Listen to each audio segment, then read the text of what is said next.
"Pretend to hug me," said the poor virgin, unaware the stranger was the most feared mountain man who would change everything. Snow whips down a lonely frontier street. A trembling young woman, cornered by a cruel lawman, whispers a desperate plea to a stranger wrapped in furs. He steps forward, silent as thunder, and the whole town freezes. No one knows his face. No one dares his name. They say he's killed men bare-handed and buried his past beneath the mountains. But when her tears fall against his coat, something long dead in him begins to stir. Whispers turn to scandal. A preacher's daughter hiding in a killer's cabin. A blizzard sealing them inside with secrets that could damn or redeem them both. What happens when mercy feels like sin, and the most feared man in Colorado becomes the only one who can save her soul? Will a single act of kindness spark salvation, or destroy them both before spring thaw? Drop a comment below and share which part of the world you're tuning in from today. If you enjoy stories like this, don't forget to subscribe for more. The biting wind howled down Silver Fork's Main Street, carrying stinging flakes of snow that seemed to mock Sophia Bell Rowe's trembling form. Her thin shawl offered little protection against the brutal February morning, but the cold wasn't what made her shake. Sheriff Orlin Greevy towered over her, his badge gleaming dully in the gray light as his lips curved into what might have been a smile on a kinder face. "Now, Miss Rowe," he drawled, adjusting his stance so the townsfolk gathered behind him could better hear. "Seems to me your dear departed father left quite a mess of unpaid taxes on that cabin of yours." He made a show of consulting a leather-bound ledger. 3 years' worth, by my calculation. Sophia's throat tightened. "That can't be right, Sheriff. Papa always paid his—" "Are you calling me a liar, girl?" Greevy's voice carried the hint of a threat beneath its honey-smooth surface. The crowd pressed closer, their whispers sharp as the wind. Sophia caught fragments of their cruel commentary about her worn boots, her patched dress, how she'd soon be destitute like those other preachers' daughters who'd ended up in mining camps. "I have receipts," she said, fighting to keep her voice steady. "If you'll just let me return home to fetch them—" "Receipts can be forged," Greevy cut in. "And that cabin ain't your home no more, not with these debts hanging over it." He closed the ledger with a snap that made her flinch. "Law's clear on this. Property gets auctioned, and if that don't cover it—" His gaze crawled over her like something unclean. "Well, there's other ways a young woman can work off what she owes." Sophia's cheeks burned despite the cold. Her eyes sought help among the familiar faces, mothers whose babies she'd minded, children she'd taught their letters. They all looked away, except for Mary Wren. The livery keeper stood apart from the others, her lined face tight with what might have been sympathy. But even she remained silent, her work-roughened hands clutched together as if in prayer. The crunch of boots in snow drew Sophia's attention to a massive figure approaching from the direction of the trading post. He moved like a bear in human form, wrapped in a bearskin cloak that made him seem even larger. Sophia had never seen him before, but she'd heard whispers about Boaz McCrae, the hermit trapper who lived up in Thunder Valley. He carried a bundle of pelts over one shoulder, his scarred face partially hidden by a graying beard. McCrae stopped at the edge of the gathering, his dark eyes taking in the scene. Something in his stillness made even Greevy pause. The sheriff recovered quickly, turning back to Sophia with renewed malice. "Maybe we should put you up for bid right now. Might fetch more as a comfort girl than that broken-down cabin ever would."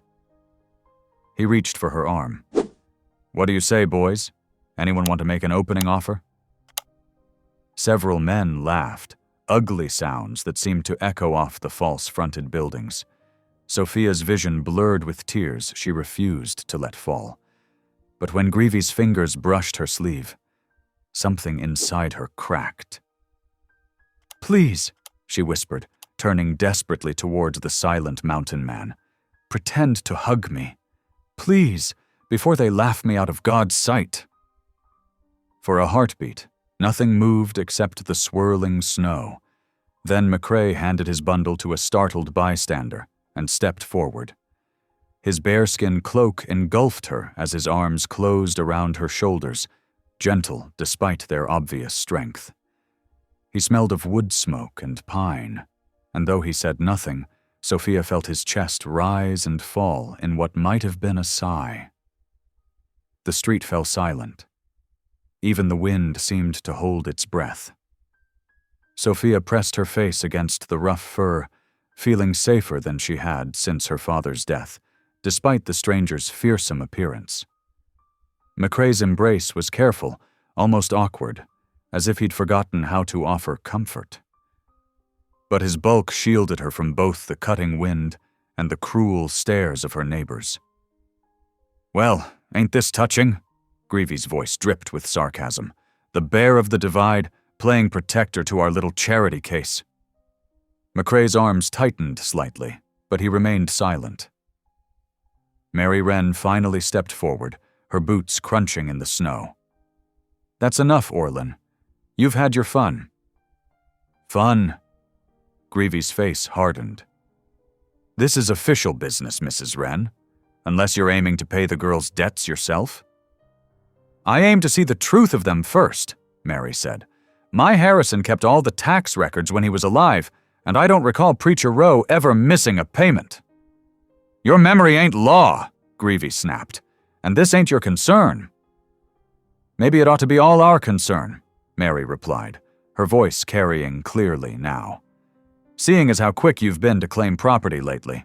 First the Wilkins place, then old Doc Peters' farm. Curious how their papers all went missing right when the railroad started sniffing around for land."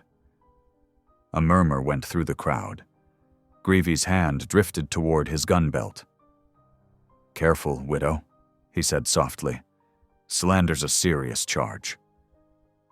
McCrae shifted, positioning himself so Sophia was behind him while still keeping one arm around her shoulders. The movement was subtle but unmistakable, a bear preparing to defend its den.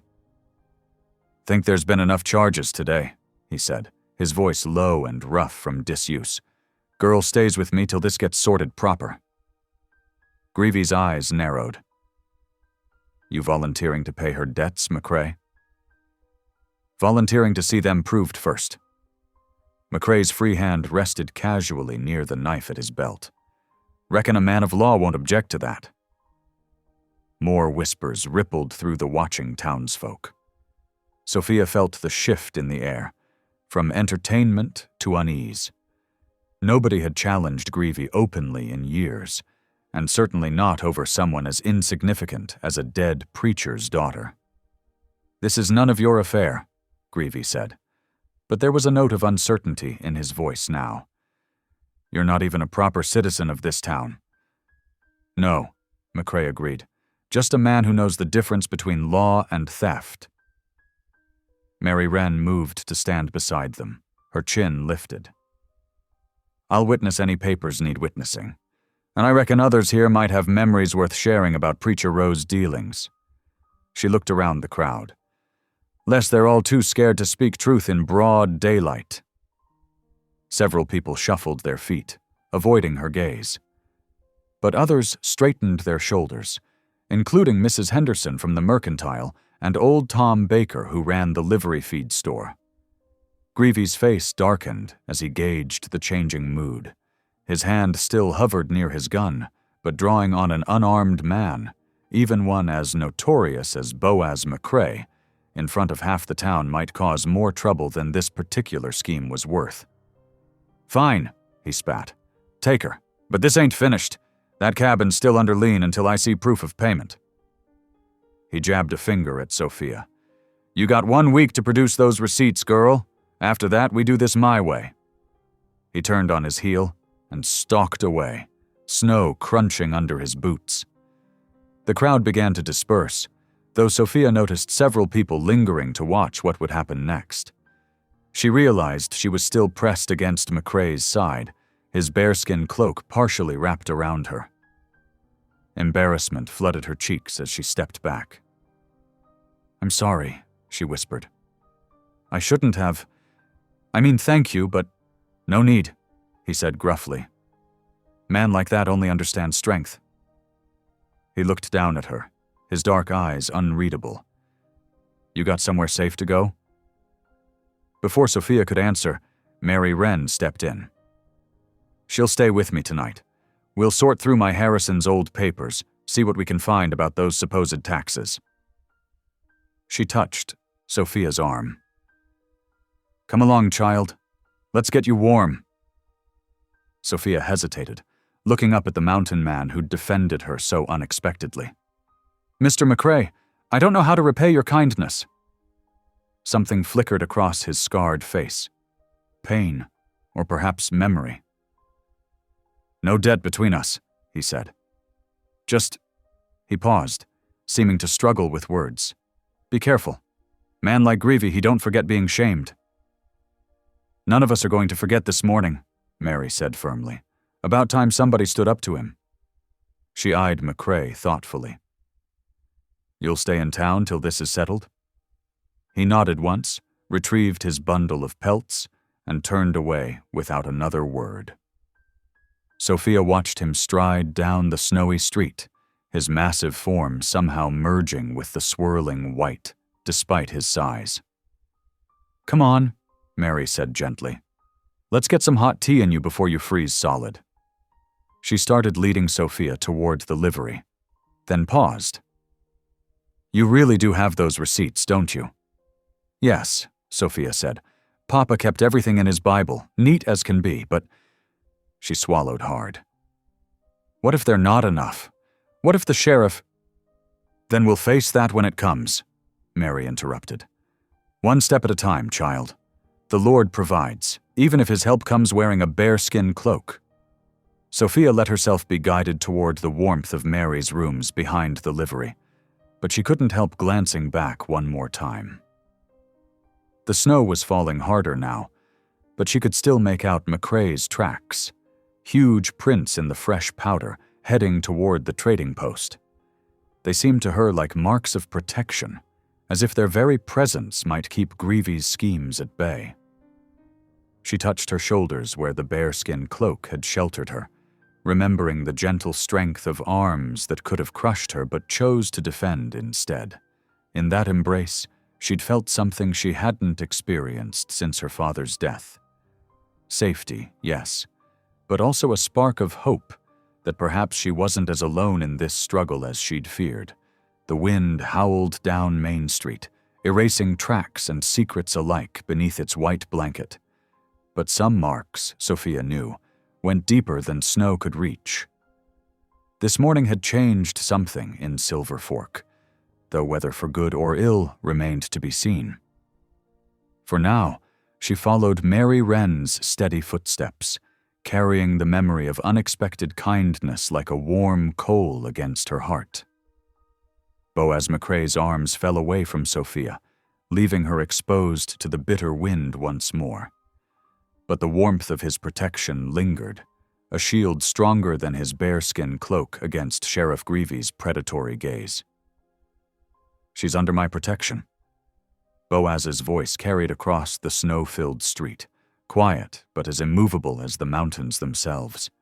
Each word seemed carved from stone, worn smooth by years of silence. Greavy's hand still hovered near his gun belt, but his eyes darted between Boaz's massive form and the gathered crowd. The sheriff's swagger faltered, replaced by something closer to fear.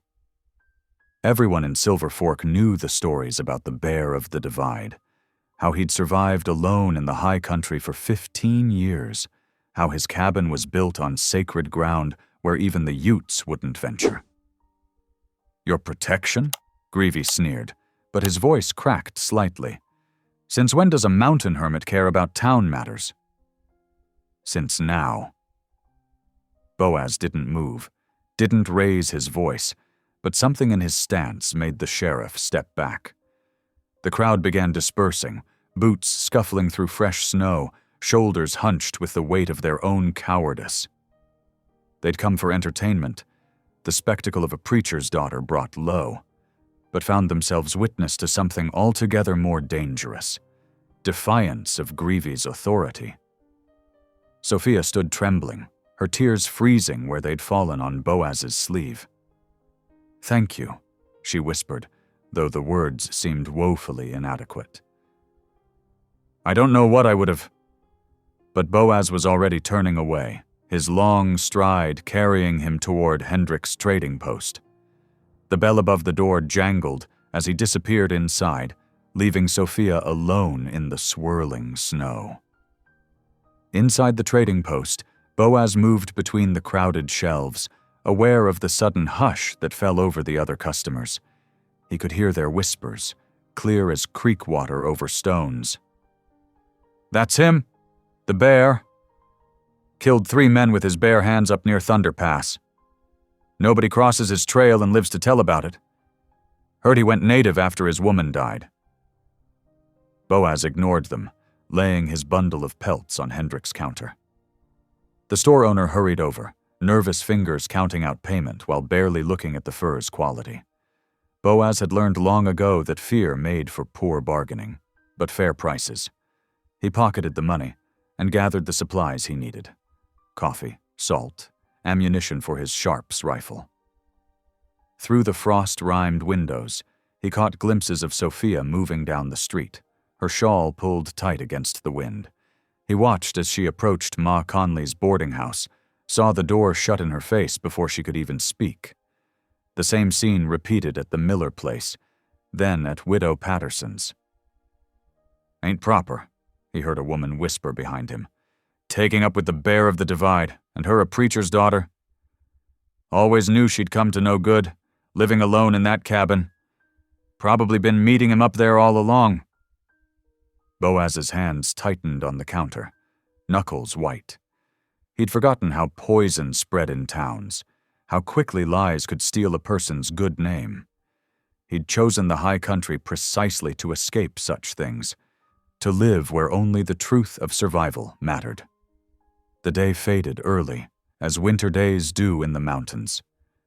Boaz finished his trading, loaded his supplies into his saddlebags, and led his horse from the livery. The snow was falling harder now, thick flakes that promised a proper storm by nightfall. He should have been halfway up the trail already, ahead of the weather.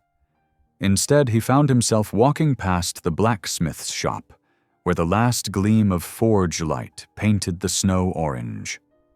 And there she was, huddled on an upturned bucket, her shawl dusted white.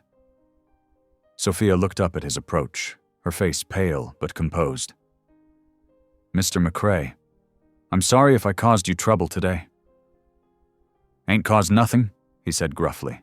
"Town's full of gossip and spite. Always has been." She tried to smile, but her lips trembled. "They won't let me stay anywhere. Even Mary Wren sent word she daren't take me in, not with the sheriff watching.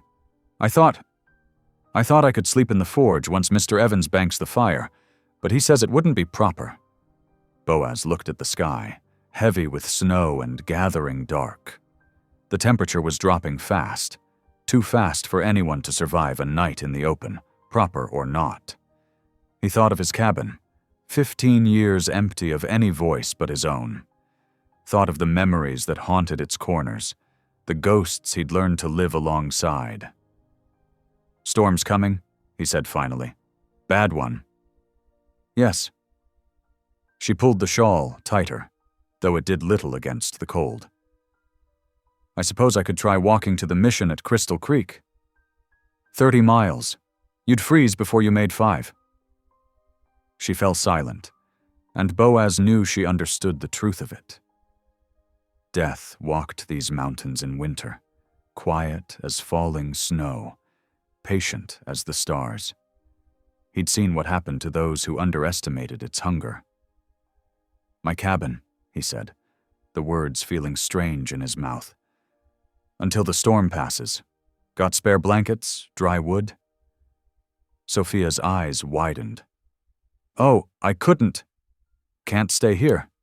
He nodded toward his horse, a sturdy mountain breed used to carrying double. "Your choice, but choose quick." She looked around the darkening street, at the warm windows where no welcome waited. Then she stood, brushing snow from her skirts. "Thank you. I know it's an imposition." "No imposition."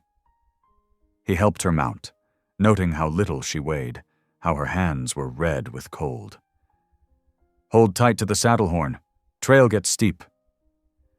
They rode out of Silver Fork in gathering darkness, the horse's hooves breaking fresh snow. Boaz could feel the town's eyes on them, curtains twitching, doors cracking open just enough for watching. By morning, the gossip would be even worse. But gossip couldn't kill like cold could, and he reckoned he could live with one more story added to his legend. Sophia sat straight in the saddle, though she must have been half frozen. She didn't complain as they climbed higher, as the wind grew fiercer and the snow deeper. Only when they passed the last stand of aspens did she speak. "They say no one comes up this trail uninvited." "True enough." "Then why did you invite me?" Boaz was quiet for a long moment, listening to the wind in the pines, the creak of leather, the soft breathing of his horse. "Man's got to live with his conscience," he said finally, "even in the high country." Sophia didn't respond, but he felt her relax slightly against him, some of the tension leaving her shoulders. They rode on in silence as the storm closed in around them, two souls bound together by necessity and mercy, climbing towards the refuge of his mountain home. The peaks disappeared into swirling white, and the trail grew treacherous with fresh snow. But Boaz's horse knew the way, and Boaz knew the mountain's moods. They would make it before the worst hit. After that, well, after that would come with tomorrow's light. For now, there was only the climb, the wind, and the strange warmth of another human presence at his back, breaking 15 years of solitude like spring ice breaking winter's grip on a high mountain stream. The mountain trail twisted upward like a serpent's back, narrow and treacherous in the deepening snow. Sophia clung to Boaz McCrae's greatcoat, her fingers stiff with cold despite the thick wool. The horse picked its way carefully, steam rising from its flanks in the bitter air. Silence stretched between them, broken only by the soft crunch of hooves in snow and the mournful whistle of wind through the pines. Boaz hadn't spoken more than 2 words since they'd left Silver Fork, and Sophia found herself filling the quiet with whispered prayers. "Our Father, who art in heaven." The familiar words brought comfort, even if they froze in the air before her lips. "Hallowed be thy name." If Boaz heard her, he gave no sign. He sat straight as a pine trunk in the saddle, scanning the trail ahead with the careful attention of one who knew the mountain's moods. The snow was falling harder now, thick flakes that stuck to his fur cap and shoulders. The climb seemed endless. Hours passed, marked only by the gradual dimming of the winter light. They passed wolf tracks in the fresh snow, 4 sets moving parallel to their trail. Sophia's breath caught at the sight, but Boaz merely clicked his tongue at the horse, urging it on. Near sunset, they rode past the collapsed remains of what looked like an old shelter, poles of weathered wood still leaning against a rock face, half buried in snow. Something about it caught Sophia's attention. "Was that—" she began, her voice rusty from disuse. "Ute summer camp," Boaz said, surprising her with an answer. "Long abandoned." The words hung in the air between them, heavy with unspoken meaning. Sophia remembered the whispers in town about Boaz's past, about a Ute wife, a child, both lost in some tragedy no one would name directly. She didn't ask. Some wounds were too deep for strangers to probe. Darkness fell like a heavy blanket, turning the world to shadows and swirling white. Boaz pulled a brass lantern from his saddlebag and lit it one-handed, the flame casting a weak circle of light on the snow. The wind picked up, driving ice crystals against Sophia's face like tiny needles. Just when she thought she couldn't bear the cold, another moment, Boaz turned the horse off the main trail. They climbed a shorter path that wound between massive pines, their branches heavy with snow. And there, tucked into the lee of a ridge, stood a cabin. It wasn't large, perhaps 20 feet square, but it was solidly built of thick logs chinked with mud and moss. A stone chimney rose from the peaked roof, trailing wisps of smoke that the wind tore away. A small barn or stable squatted nearby, its door secured against the storm. Boaz dismounted first, helping Sophia down with hands that were impersonal but gentle. Her legs nearly buckled when she hit the ground, stiff from hours in the saddle. She stood swaying while he led the horse to the stable, the lantern light bobbing like a lost star. When he returned, he found her still rooted to the spot, uncertain of her welcome. Without a word, he gestured for her to follow him to the cabin's door. A heavy iron key turned in the lock, and then they were inside. The interior was warmer than she'd expected, thanks to a banked fire in the stone hearth. As Boaz added logs and stirred the coals to life, Sophia looked around by the growing firelight. The cabin was simple but meticulously clean. A plank table with 2 chairs stood beneath a window. Shelves lined one wall, holding provisions and cooking implements. A narrow cot occupied one corner, its blankets neat and folded. What struck her most was the silence. Not the wind's howl, which still reached them through the chinked logs, but a deeper quiet, the absence of human voices, of movement, of life's daily rhythms. This was a place where a man could go years without speaking aloud. "Sit," Boaz said, nodding toward one of the chairs. "You're half frozen." Sophia sank onto the wooden seat, grateful to be out of the wind. She watched as Boaz moved around the cabin with the ease of long habit. He hung a kettle over the fire, then took down a tin of what looked like dried pine needles from a shelf. "Tea," he explained, catching her curious look. "Good for cold." While the water heated, he brought her an extra blanket, draping it around her shoulders without ceremony. The wool was thick and smelled of wood smoke and pine sap. Sophia pulled it close, feeling warmth slowly seep back into her bones. The tea, when it came, was surprisingly sweet and fragrant. She wrapped her hands around the tin cup, savoring the heat. Boaz took his own cup to the window, where he stood watching the storm rage outside. The wind's voice rose and fell like lost souls crying in the night. "Thank you," Sophia said softly. "For the tea. For everything." He grunted in acknowledgement, but didn't turn from the window. "I'll leave first thing in the morning," she added quickly, "as soon as it's light enough to see the trail." Now he did turn, fixing her with a look that held equal parts weariness and resignation. "Storm set in. Won't clear for 3 days, maybe 4. "Oh." The word fell between them like a stone in still water. "But surely. Trail's treacherous enough in good weather. In this?" He shook his head. "Be suicide to try it." Sophia stared into her tea, watching the pine needles settle at the bottom of the cup. The thought of imposing on this man's solitude for days made her chest tight with anxiety. But she couldn't deny the truth of his words. The storm's fury was only growing, rattling the window panes and finding every crack in the cabin's walls. "I don't want to be a burden," she whispered. "Ain't a burden to keep someone from freezing. His voice was gruff, but not unkind.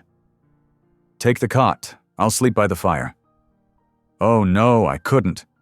Already decided." He turned back to the window, ending the discussion.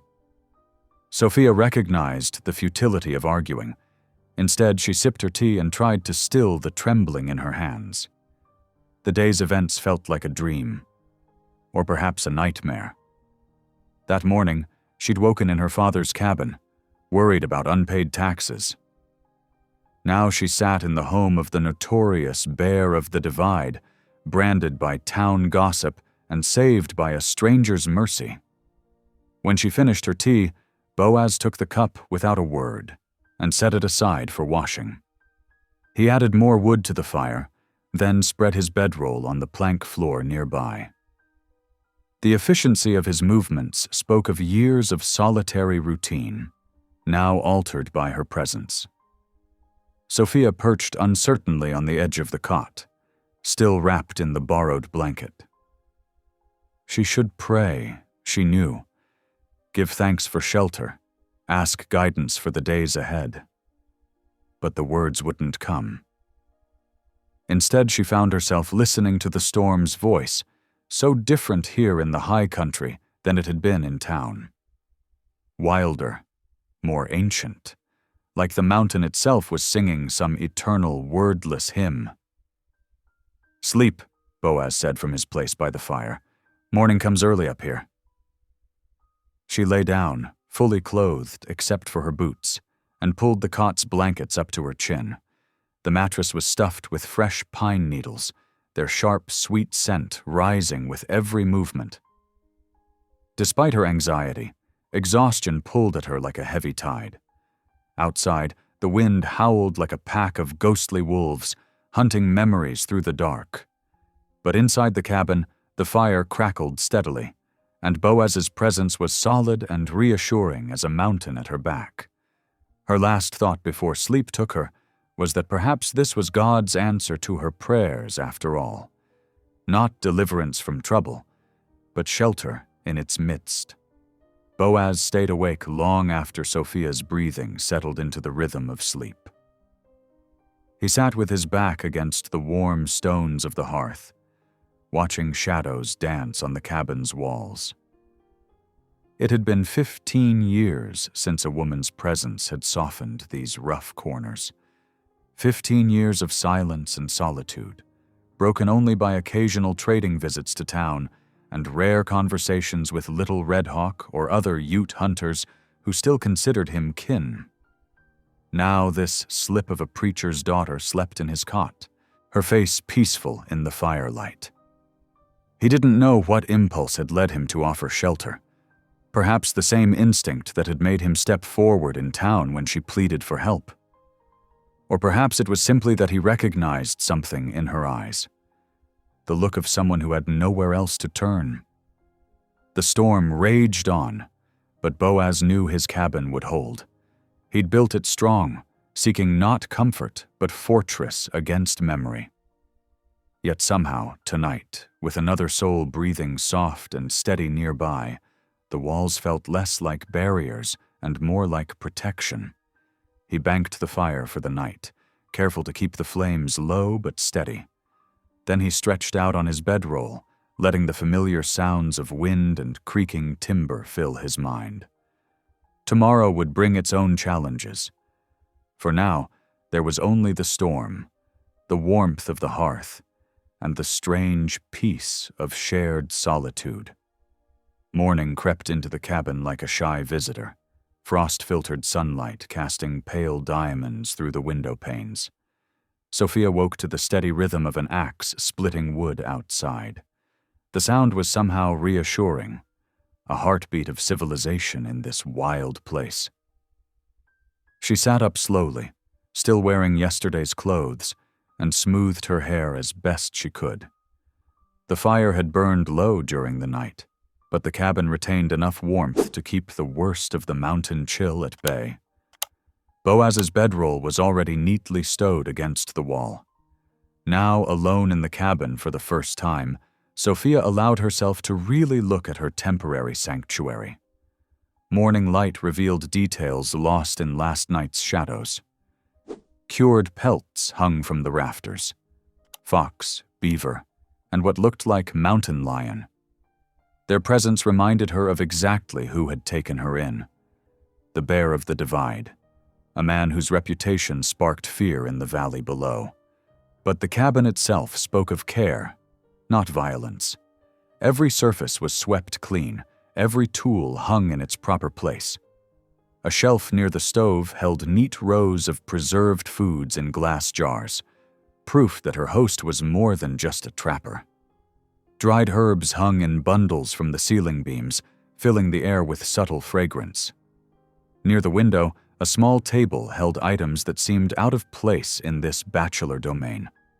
A tarnished silver hairbrush, a wooden comb with delicate carved patterns, and a small mirror in a beaded frame. Sophia touched these things gently, wondering at their presence. They spoke of a woman's touch, yet everything was filmed with dust, as if they hadn't been disturbed in years. A leather-bound Bible caught her eye, resting on a shelf beside the cot. She hesitated, then carefully opened it. The pages were well worn, marked with pressed leaves and small sketches in the margins. On the flyleaf, written in careful script, was a single word, Nani. The door creaked open, and Sophia hastily returned the Bible to its place. Boaz entered, arms laden with split wood. His breath came in white clouds, evidence of the morning's chill. He nodded briefly in greeting before stacking the logs beside the hearth.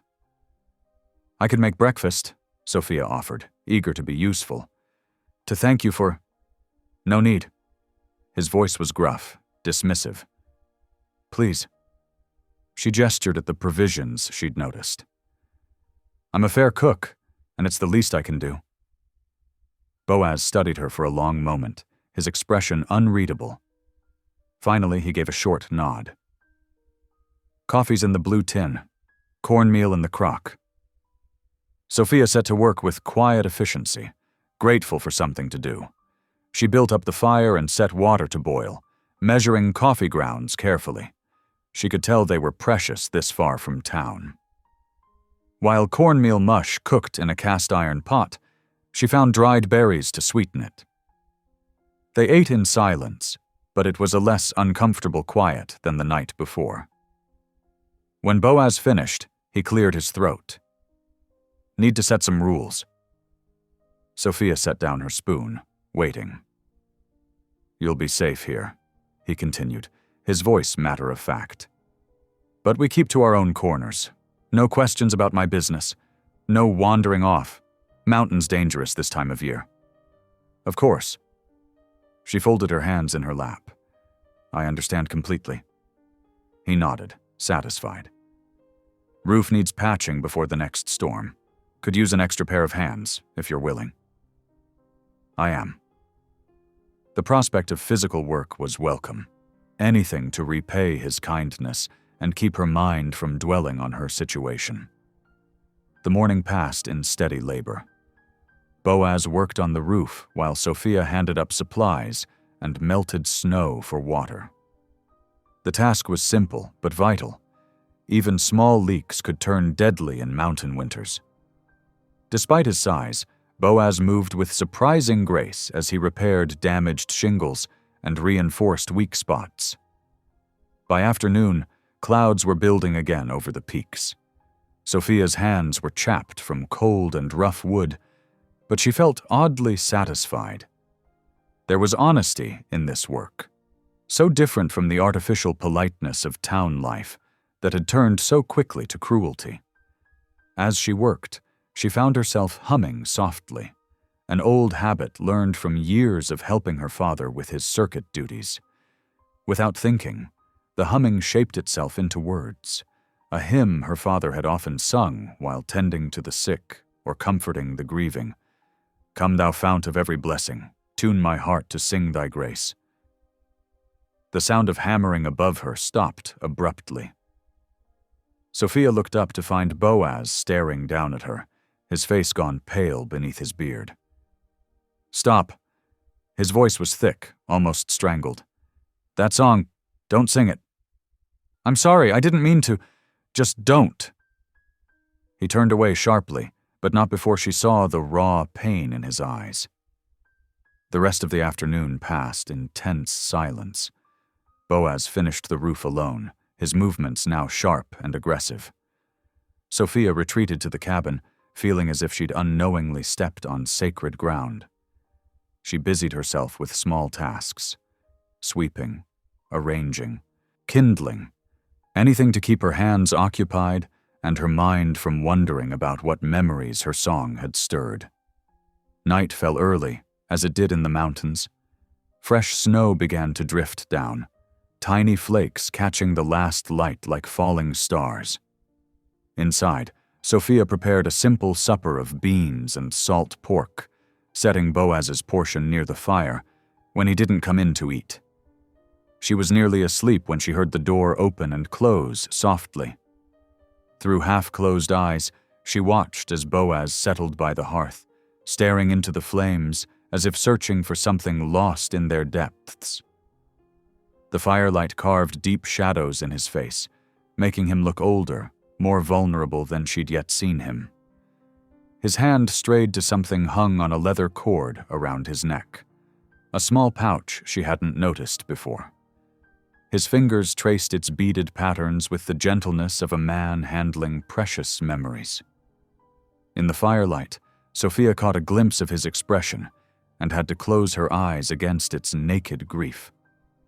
Long into the night, Boaz sat vigil with his memories, while outside, snow continued to fall, covering all tracks that led to this high, lonely place. Sophia lay still, her breathing carefully even, offering him the only privacy possible in the confined space, the pretense of sleep. But sleep, when it finally came to her, was troubled by dreams of singing voices and faces she couldn't quite see, and a sorrow as deep as the mountain's roots. The last log settled in the fire with a soft crack, sending sparks up the chimney like ascending prayers. In the deeper darkness that followed, Sophia thought she heard something that might have been a muffled sob, or might have been just the wind, keening through the pines outside. She kept her eyes firmly closed, understanding now that some griefs were too private to witness, even in the sharing of this small space. Tomorrow would bring its own challenges, but for now, the cabin held them both. The preacher's daughter and the mountain man, each carrying their own burdens of loss and memory, while the snow fell steadily outside, blanketing the world in forgiving white. The hours crept by, marked only by the settling of embers and the soft whisper of falling snow against the window panes. In the deepest part of night, Sophia heard Boaz finally move from his vigil by the fire to his bedroll on the floor. The cabin creaked and settled around them, its rough-hewn walls holding back the wilderness and, for a time at least, their separate sorrows. The storm that had brought them together showed no signs of relenting. Through the cabin's frosted window, Sophia watched heavy snow pile against the doorframe, erasing the world beyond. The wind's mournful song through the pines made her pull her shawl tighter, grateful for the shelter's warmth. Boaz stood at the door, studying the leaden sky. Storms settling in. Might be days before the pass clears. His words were few, but they carried weight. They would remain trapped here together. Sophia straightened her spine. Then I insist on helping with the chores. I won't be idle while you provide shelter. He turned to regard her, his expression guarded. After a long moment, he nodded. Mule needs feeding. Grain's in the lean-to. I can manage that. She reached for her coat, but he held up a hand. Take mine. Yours isn't made for mountain weather. He lifted his heavy greatcoat from its peg and held it out. The gesture, simple as it was, seemed to surprise them both. The coat engulfed her, still warm from his wear. Outside, the lean-to creaked under its burden of snow. The mule, a sturdy creature with intelligent eyes, greeted her with a soft whicker. Sophia measured grain carefully, remembering her father's lessons about treating animals with respect. "You're a handsome fellow," she murmured, stroking his velvet nose. "What's your name?" "Solomon," Boaz's voice came from the doorway, making her start. "After the wise king, he's saved my life more than once." Sophia smiled, noticing how the mule's ears pricked toward his master's voice. "A good name for a faithful friend?"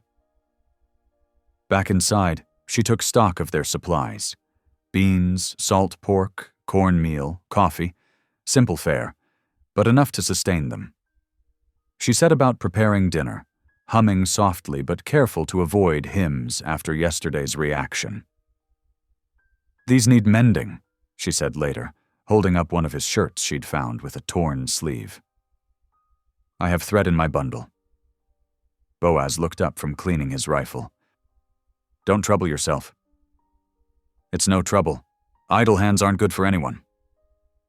She settled by the fire with her needlework, the familiar motion of threading her needle bringing comfort. "My father always said work and prayer go hand in hand." "Your father, the preacher?" It wasn't quite a question. "Yes. We traveled the circuit together after Mother died. He served whoever needed him. Settlers, miners, native families." She paused in her stitching. "He believed God's love doesn't stop at town boundaries." Boaz's hands stilled on his rifle. "Some might disagree."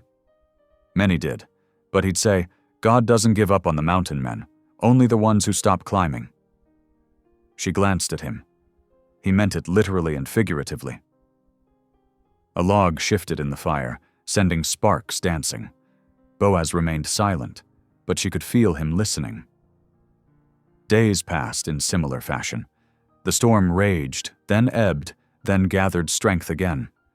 They fell into a routine, Sophia tending to indoor tasks, Boaz checking his trap lines and bringing in firewood. Though he spoke little, his silence grew less heavy, more companionable. One evening, as they sat with their Bibles, Sophia noticed him tracing the name in his book, Nani, with gentle fingers. "Would you like to read together?" she offered softly. "Father always said scripture's better shared." He stiffened, then slowly nodded. She chose Psalms, sensing he wasn't ready for more challenging passages. His deep voice, rough with disuse, joined hers hesitantly. "The Lord is my shepherd, I shall not want." The familiar words filled the cabin, mingling with firelight and shadow. When they finished, Sophia saw something ease in his bearing, like ice beginning to crack in spring thaw. "I've been wondering," she ventured carefully, "about forgiveness." His shoulders tensed. "What about it?" "Not just receiving it, giving it, to others and ourselves." She kept her eyes on her mending. "Sometimes that's the harder part. Some things can't be forgiven." His voice was flat. "Can't or shouldn't?" She set aside her work. "Father used to say guilt is the lock, but forgiveness is the key. Without it, we stay trapped." Boaz stood abruptly, pacing to the window. Outside, wolves began their nightly chorus, their voices rising wild and mournful through the darkness. "You speak of things you don't understand." His words were rough with pain. "Then help me understand." She kept her voice gentle. "Whatever burden you carry, you don't have to bear it alone." He pressed his forehead against the cold glass, his breath fogging the pain. For a moment, she thought he might speak of what haunted him. His hands clenched at his sides, and words seemed to gather in his throat. But the moment passed. He turned away, his expression once more guarded. "Best get some sleep. Storm's breaking tomorrow." That night, as was becoming her habit, Sophia prayed aloud. She kept her words simple but heartfelt, including thanks for shelter, for Solomon the mule, for the gift of companionship in storm time. Then she added, "And Lord, please help those who carry heavy burdens. Show them they don't walk alone." She heard Boaz's sharp intake of breath from his place by the fire. When she opened her eyes, she found him watching her with an expression she couldn't quite read. Pain and wonder mixed together, like sun breaking through storm clouds.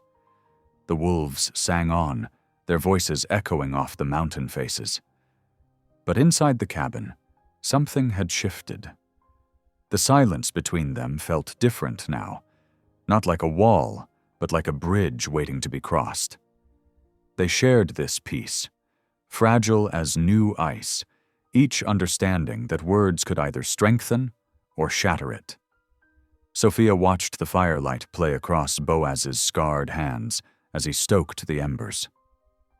Those hands had known violence. The townspeople's whispers made that clear. But they had also offered protection when she needed it most.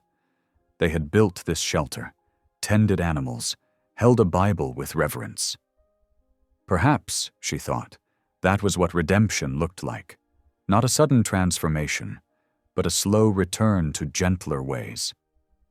The storm continued its siege outside, but within these log walls, a different kind of thaw had begun. Not in grand gestures or dramatic confessions, but in small moments. Shared meals, quiet prayers, the gradual easing of old defenses.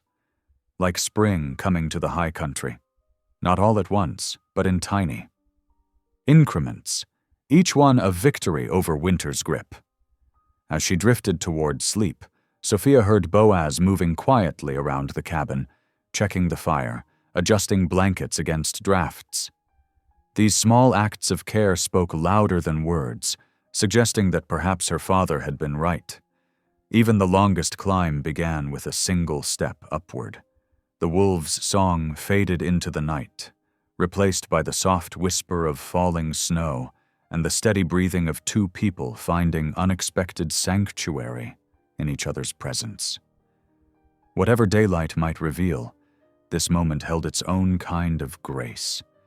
The simple miracle of two lonely souls sharing warmth against the wilderness.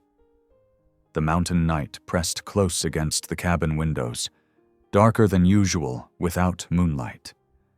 Sophia lay awake on her cot, listening to the wind's mournful song through the pines.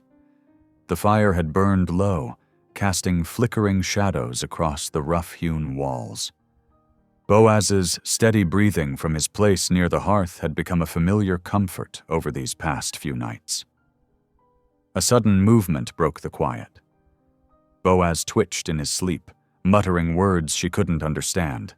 His breathing grew ragged, desperate. Sophia propped herself up on one elbow, watching with concern as he thrashed beneath his blanket.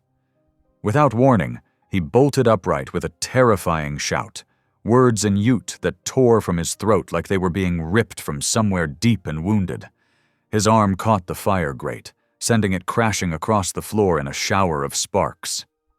In the dim light, his eyes were wild, unseeing, still caught in whatever horror held him in its grip. "Boaz!" Sophia was on her feet instantly, wrapping her shawl around her nightdress. "Boaz, you're safe. It's just a dream." He scrambled backward until he hit the wall, chest heaving.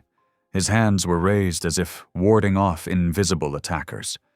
More Ute words spilled from his lips, raw with anguish.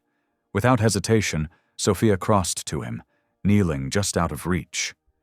"Listen to my voice," she said softly, the way she used to calm frightened children during thunderstorms. "You're in your cabin. The fire's burning. The storm's outside. You're safe." Slowly, awareness crept back into his eyes. He blinked, focusing on her face, then looked around the cabin as if seeing it for the first time. When his gaze fell on the overturned grate and scattered embers, shame replaced the terror in his expression. "I'll fix it," he said roughly, moving to gather the scattered coals. "Let me help." Sophia was already reaching for the poker. No! The word came out sharper than he intended. More quietly, he added, These embers are too hot. I'll manage. Together they worked in silence, Boaz carefully replacing the coals while Sophia swept up the ashes. When the fire was set right again, he remained crouched before it, head bowed, shoulders rigid with tension. Sometimes, Sophia ventured gently, speaking of nightmares helps rob them of their power. These aren't just nightmares. His voice was hollow. They're memories. She settled on the floor nearby, close enough to show she wasn't afraid, far enough to give him space. Would you share them? I'm told I'm a good listener. For a long while, only the pop and hiss of the fire filled the cabin. Sophia waited patiently, knowing some wounds needed time before they could be exposed to light. Finally, Boaz spoke, his words coming slow and painful, like stones being dredged from deep water. Her name was Nani. She was Ute, the daughter of a medicine man who'd once helped me when I was sick with fever. We married according to her people's ways. His hand drifted to the Bible with her name written inside. She taught me her language, her customs, showed me how to see the world through different eyes. He paused, stoking the fire. The flames cast his face in sharp relief, highlighting old scars Sophia hadn't noticed before. We had a son, called him Joseph after my father. Nani's people accepted us, helped us build a home in the valley. A bitter smile crossed his face. I thought I'd found paradise. Sophia could hear the weight of what was coming in his voice. She clasped her hands in her lap to keep from reaching out to him too soon. I was away hunting when the soldiers came, a new commander at the fort, one who didn't believe in peace with the Ute. His voice broke. They burned everything, everyone. I found them in the ashes of our home. Nani had tried to shield Joseph with her body. Tears slipped silently down Sophia's cheeks, but she didn't wipe them away. His grief deserved to be witnessed. I tracked the soldiers responsible, 5 of them. I killed them with my hands, one by one. He held up his scarred fingers as if they still carried the stains of those deaths. The last one begged for mercy, said he was just following orders. A sound like broken glass escaped him. I gave him the same mercy he gave my son. The fire popped, sending up a shower of sparks. Boaz watched them die in the darkness above. After that, I came here, figured I was cursed, too dangerous to be around decent folk. The mountain doesn't care what kind of man you are, long as you respect her ways. Sophia absorbed his words, feeling the weight of all the years he'd carried this burden alone. When she spoke, her voice was soft but steady. That's not a curse, Boaz. That's grief still looking for light. He turned to her sharply, as if her words had struck some deep chord within him. What they did was evil, she continued. Your pain, your rage, they're human, sacred even. They prove how deeply you loved. She dared to move closer. But carrying that darkness alone won't bring them back. It only keeps you trapped in that burning valley. How can you say that? His voice was rough with disbelief. After what I've told you, what I did. Because I see you, Boaz McCrae. Not just the violence, but the man who offered shelter to a stranger, who treats his mule with kindness, who still keeps his wife's Bible close. Slowly, telegraphing her movement, she reached out and placed her hand over his, where it rested on his knee. The man who remembers how to be gentle, even if he's forgotten how to trust it. He stared at their joined hands as if they were something miraculous and terrifying. A tremor ran through him, but he didn't pull away. Sophia bowed her head and began to pray, her voice carrying clearly in the pre-dawn quiet. Lord, we bring before you this good man's burden. We honor his grief, his love, the family taken too soon. We ask not for their memory to fade, but for their light to shine through the darkness that followed. A sound caught between a sob and a gasp escaped Boaz's throat. His fingers tightened around hers. Guide him toward forgiveness, not to excuse what was done, but to free his heart from the prison of vengeance. Let him feel your presence even here, especially here, where pain has made its home for so long. She felt wetness fall on their clasped hands and realized he was weeping. Silent, shuddering tears that seemed to come from years of drought. Still holding his hand, she shifted closer until their shoulders touched, offering the simple comfort of human contact. For the first time in years, Boaz didn't flinch from the touch. Instead, he leaned into it slightly, as if drawing strength from her presence. Together they watched the fire cast its warm light into the cabin's shadows, while outside, the sky began to lighten with the first pale promise of dawn. Time seemed to pause in that gray space between night and morning. Neither of them spoke. Words seemed insufficient after such raw truth had been shared. Instead, they sat in companionable silence, hands still joined, as the room slowly filled with pearly light. Finally, Boaz stirred. "You should rest," he said, his voice hoarse but gentler than she'd ever heard it. "Storm's breaking soon." Sophia squeezed his hand once before releasing it. "So are you," she said softly, and climbed back onto her cot. She watched through half-closed eyes as he added wood to the fire, his movements more peaceful now, as if some great weight had begun to lift from his shoulders. As sleep crept over her, she heard him whisper something in Ute. A prayer, perhaps, or a farewell to ghosts too long haunting these walls. The first rays of sun painted the cabin's ceiling gold, and with them came a sense that something had shifted fundamentally between them. Trust, once given, had carved new channels through old pain. Whether this change would lead to healing remained to be seen, but for now, in this moment, it was enough that two souls had met in the darkness and chosen to walk toward light together. The morning dawned crisp and bright, a startling change from the weeks of relentless storm. Sophia woke to unfamiliar silence.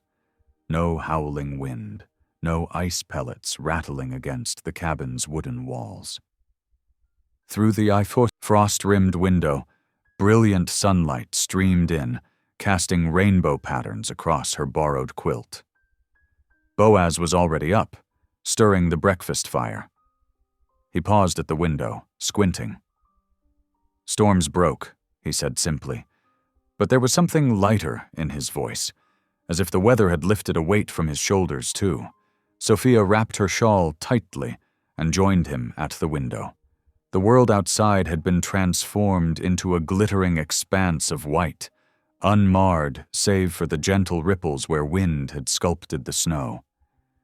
Pine boughs drooped under their heavy mantles, and icicles caught the sun like strings of diamonds. "It's beautiful," she breathed, her words forming little clouds against the cold glass. Boaz nodded, then surprised her with a small smile. "Might be good to step out, see what the storm left us."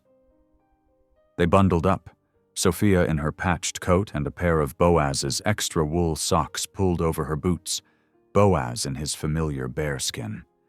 The door creaked open, and they stepped out into a world of pure white and absolute silence.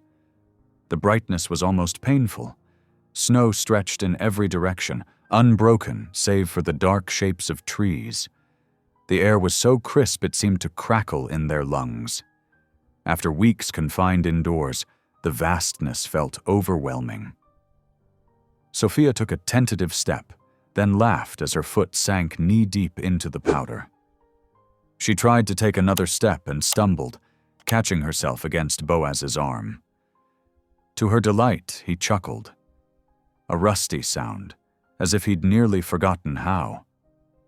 "Here," he said, showing her how to step high and plant her feet, like walking through deep water.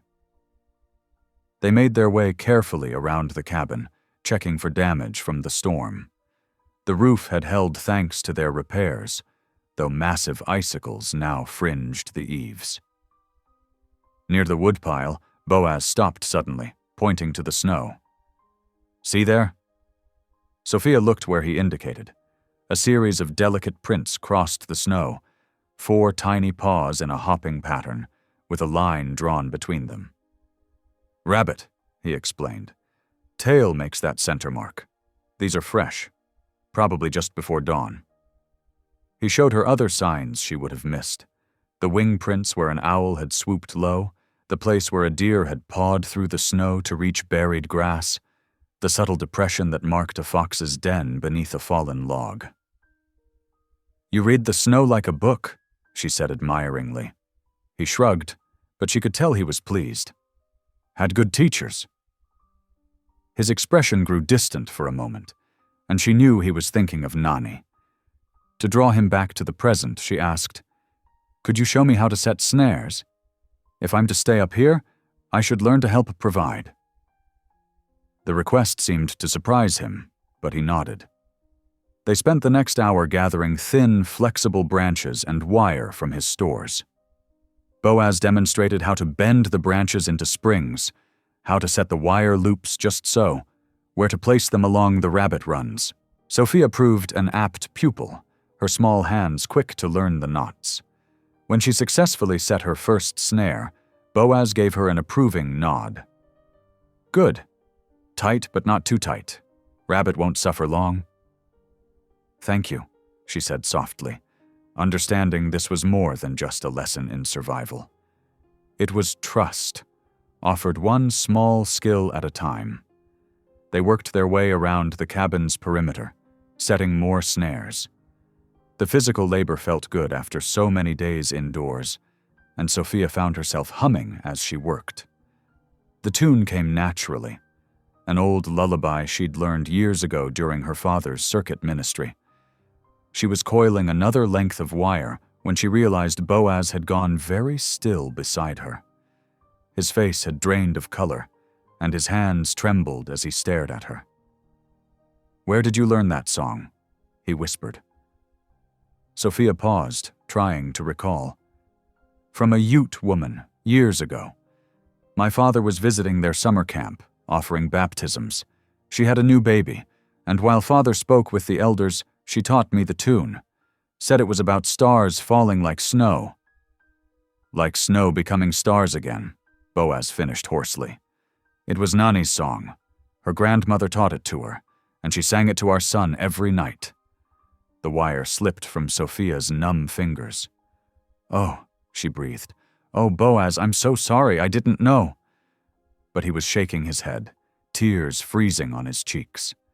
"No, don't stop, please." Hesitantly, she began again, her voice carrying clear and sweet across the snow. As she sang, Boaz closed his eyes, his expression a complex mixture of pain and peace.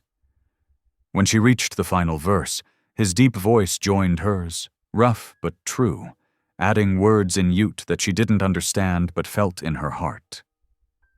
The song ended, leaving them in profound silence. A raven called from a distant tree. The sun had moved westward, casting long blue shadows across the snow. "We should check the snares," Boaz said finally, his voice thick. "Then get supper started before dark." They worked their way back around the circle of traps. 2 had already caught rabbits, making quick, clean kills. Boaz showed her how to reset the snares and clean the catch, his hands gentle despite their strength. The short winter day was fading by the time they returned to the cabin. While Sophia prepared the rabbits for stewing, Boaz built up the fire and put water on to boil.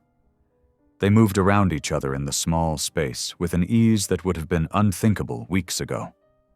Over supper, Sophia gathered her courage and asked, "Would you tell me about her?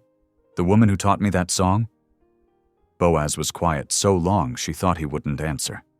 Then, Staring into his cup, he began to speak. Her name was Morning Star. She was one of the wisest women in the band, had 12 children of her own, helped birth countless others. A fond smile touched his lips. She's the one who convinced her brother, Nani's father, to let me court his daughter. Said she saw good medicine in me, though I was white. She was right, Sophia said softly. He looked up sharply, then away. Maybe once, before. Still, she insisted gently. Good doesn't die with those we lose, Boaz. It just gets buried sometimes, like seeds under snow. The words seemed to strike him deeply. He set down his cup with trembling hands and stood abruptly. For a moment, Sophia feared she'd pushed too far, but instead of leaving, he moved to the corner where he kept Nani's Bible. Kneeling beside Sophia's cot, he opened the worn book. Inside, pressed between the pages, was a small beaded bracelet. Morning Star made this for our son, he said roughly. Said it would help him walk in both worlds with honor. Sophia touched the delicate beadwork with reverent fingers. It's beautiful. I've been so angry, he whispered. At God, at men, at myself. Kept thinking if I'd been there, if I'd known somehow. His voice broke. All these years, I've been afraid to pray. Afraid he'd turn away, like I turned away. He never turned away, Boaz. He's been here, waiting, carrying your grief with you. Sophia placed her hand over his, where it rested on the Bible. Sometimes it takes another's voice to help us remember how to speak to him. Slowly, like a man awakening from a long, dark sleep, Boaz bowed his head. His shoulders began to shake. Sophia kept her hand on his, offering silent support as the tears came. Tears of rage, of loss, of love too long locked away. When he finally spoke, his voice was barely audible. Would you pray with me? Of course. Together they knelt in the firelight. Sophia's clear voice lifted in prayer, carrying both their hearts heavenward. Lord, we thank you for this day of light after storm, for paths crossing that seemed lost, for memories that wound and heal. We bring before you Boaz's beloved ones, Nani, Joseph, Morning Star, all those taken too soon. Help us honor their memory not just in grief, but in joy. As she prayed, Boaz's tears fell freely onto their clasped hands. But these were different tears than the ones he'd shed during his confession nights ago. These were tears of release, of long frozen grief finally beginning to thaw. Outside, the last light faded from the snow-covered peaks. Inside, two souls brought together by circumstance found themselves bound by something deeper. A shared song, a shared sorrow, and the first fragile tendrils of healing taking root in winter's temporary peace. The evening passed in gentle quiet. Neither felt the need to speak much after the prayer. They simply sat together, watching the fire paint gold patterns on the cabin walls, listening to the occasional pop of settling logs and the distant cry of a night bird. The silence between them had changed from something that divided to something that united, a shared understanding that some moments are too sacred for words. March arrived with gentle whispers, softening the mountain's harsh edges. Patches of earth emerged through thinning snow like islands in a white sea. The morning air carried hints of spring, fresh pine sap, muddy earth, and the promise of green things stirring beneath winter's blanket. Sophia stood at the cabin door, breathing deeply of the changing season. She'd been watching a particular slope where the snow melted first, revealing tender shoots of early grass. The sight filled her with a familiar yearning. The same feeling she'd had traveling with her father between settlements, seeing need everywhere and wanting to help. Inside, Boaz was mending a broken trap, his large hands working carefully with the wire. He glanced up as she came in, noting her thoughtful expression. "What's on your mind?" he asked, setting aside his work. Sophia settled on her stool by the fire, gathering her courage. "I've been thinking about this valley," she began, "about how peaceful it is here, how much room there is." She hesitated, then pressed on. "And about how many people out there need a safe place to heal." Boaz's hand stilled. "What are you suggesting?" "A mission cabin," she said softly. "Not far from here. Something simple but big enough for travelers, for orphans, for anyone who needs shelter while they find their way back to hope." Her voice grew stronger as she continued. "My father always said the best medicine for a wounded heart is helping heal another's." The silence stretched between them. Boaz stood and walked to the window, staring out at the melting snow. His broad shoulders were tense. "The town won't like it," he said finally. "They'll say I'm harboring fugitives, or worse." Sophia rose and joined him at the window. "Faith has to walk downhill to reach people," she said gently. "We can't keep the peace we've found here to ourselves. It wouldn't be right." He turned to look at her, his scarred face troubled. "You say we like you're planning to stay. Aren't I?" The question was simple, direct. "Unless you want me to leave?" Boaz's expression softened. "No," he admitted roughly. "But this life, it's hard. Lonely. You deserve better than hiding in the mountains with—" He gestured at himself, unable to finish. "With a man who showed me kindness when others wouldn't?" Sophia's voice was firm. "With someone who's teaching me to survive, to be strong?" She touched his arm lightly. "The only thing I deserve is the chance to choose my own path, and I choose to help build something good here." The morning light caught the tears in her eyes, making them shine like dew. Boaz looked down at her small hand on his sleeve, remembering how she'd trusted him that first desperate day in town, how she'd listened to his darkest confessions without judgment, how her prayers had begun to thaw the ice around his heart. "Where would we build it?" he asked finally. Sophia's face lit up. "I noticed a good spot near the spring, where the ground's already starting to show. The slope would shelter it from north winds, and there's plenty of straight pines nearby for logging." Boaz nodded slowly. "Might work. We'd need to start soon, before the spring rains." He paused, a hint of a smile touching his lips. "You know anything about felling trees?" "No," she admitted cheerfully. "But I'm ready to learn." That afternoon found them examining trees, Boaz teaching Sophia how to spot the best ones for cabin logs. "Look for straight pines," he explained. "No major branches for the first 20 feet. Means less knots to work around." He showed her how to use his two-man saw, though she could barely lift her end at first. They worked steadily, trading places so she could learn both positions. By sundown, they had felled 3 good-sized pines. As they headed back to the cabin, tired but satisfied, a clear voice called out in Ute. Boaz turned, recognition lighting his face. A boy of about 12 emerged from the trees, carrying a leather pouch. "Little Red Hawk," Boaz greeted him warmly. "What brings you up the mountain?" The boy approached confidently, though he cast curious glances at Sophia. "Mother sent me with spring herbs," he said in perfect English. "She says you might need them, now that you have a woman in your cabin." His eyes twinkled with mischief. Sophia laughed, delighted by his directness. Boaz made introductions, explaining how he'd helped Little Red Hawk's mother through a dangerous fever 2 winters back. "Would you like to stay for supper?" Sophia asked. "We have rabbit stew." Little Red Hawk looked to Boaz, who nodded. "You're welcome here, nephew. Your mother knows the trail is safe with me."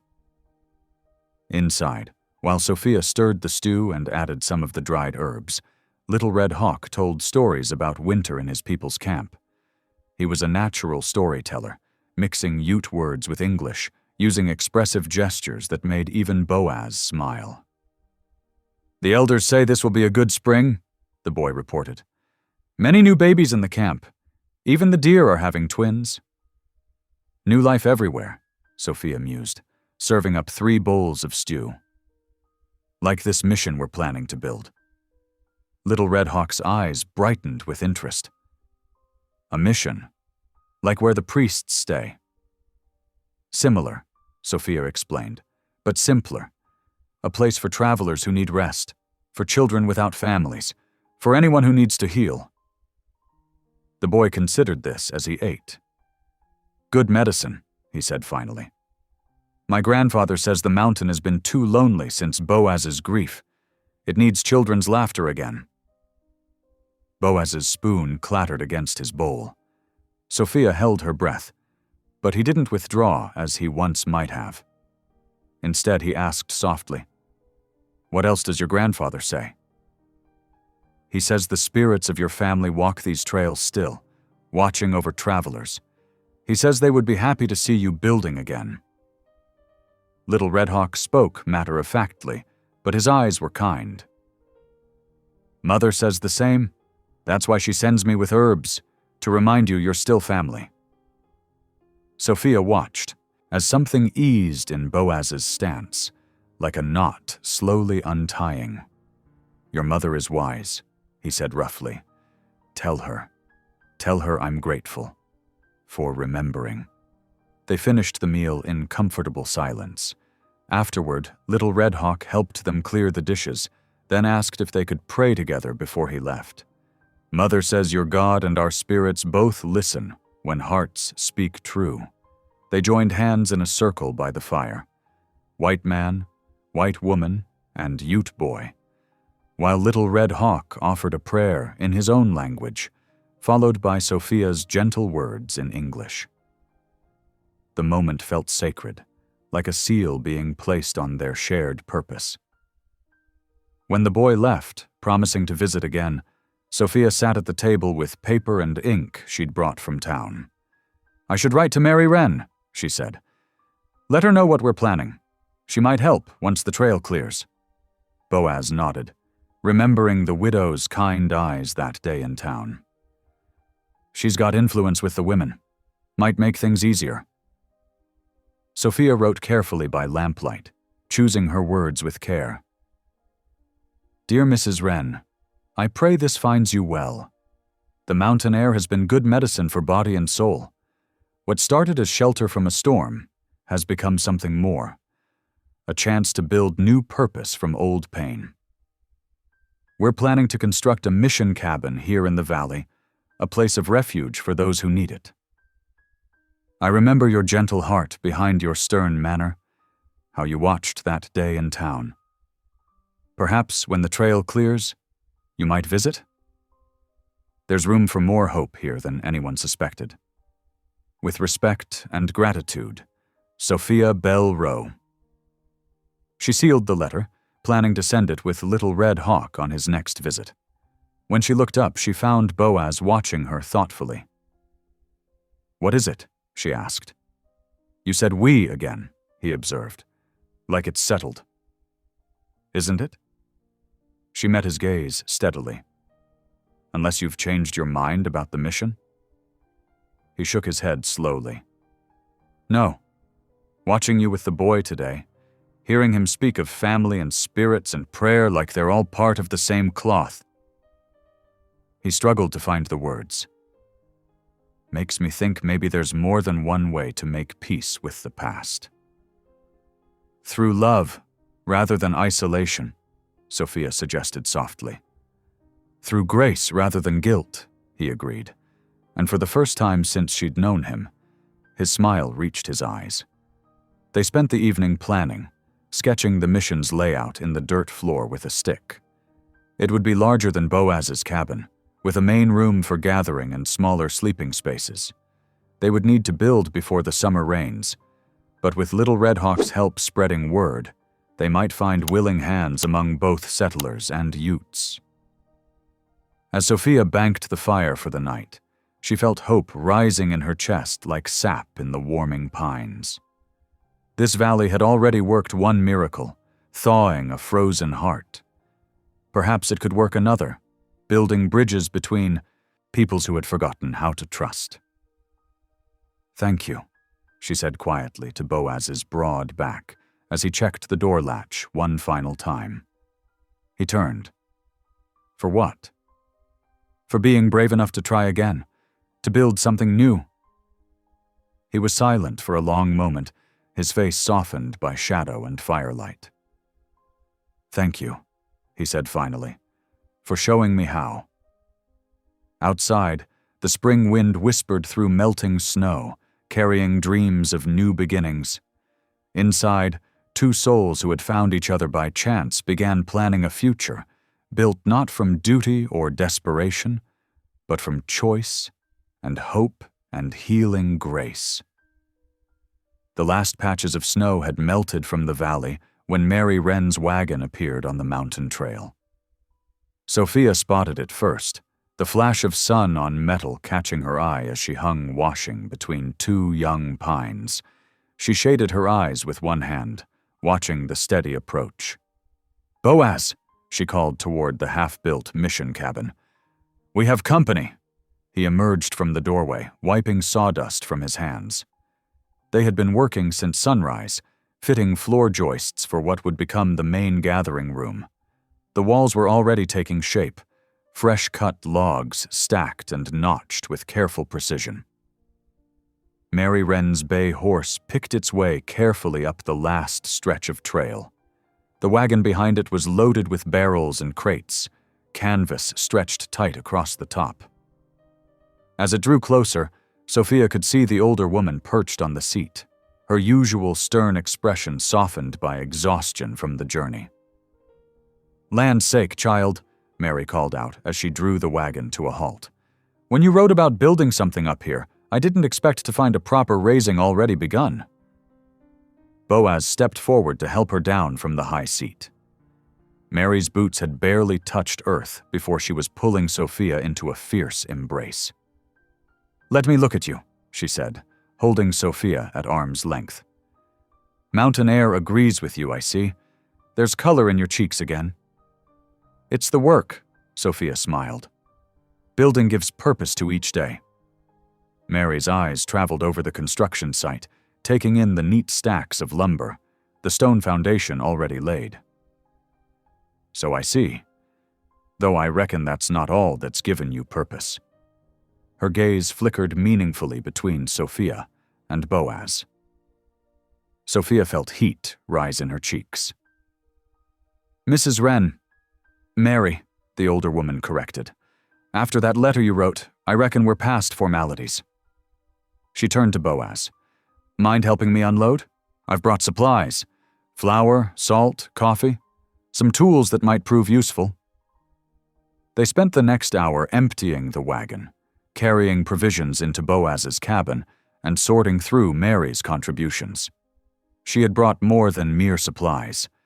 There were seeds for a kitchen garden, lengths of calico for curtains, even a box of hymn books salvaged from the old church. The Ladies' Aid Society helped gather things, Mary explained as they worked. "Once I read them, your letter—" "The letter?" Sophia interrupted. "But I sent it privately, through Little Red Hawk's people." Mary's face grew troubled.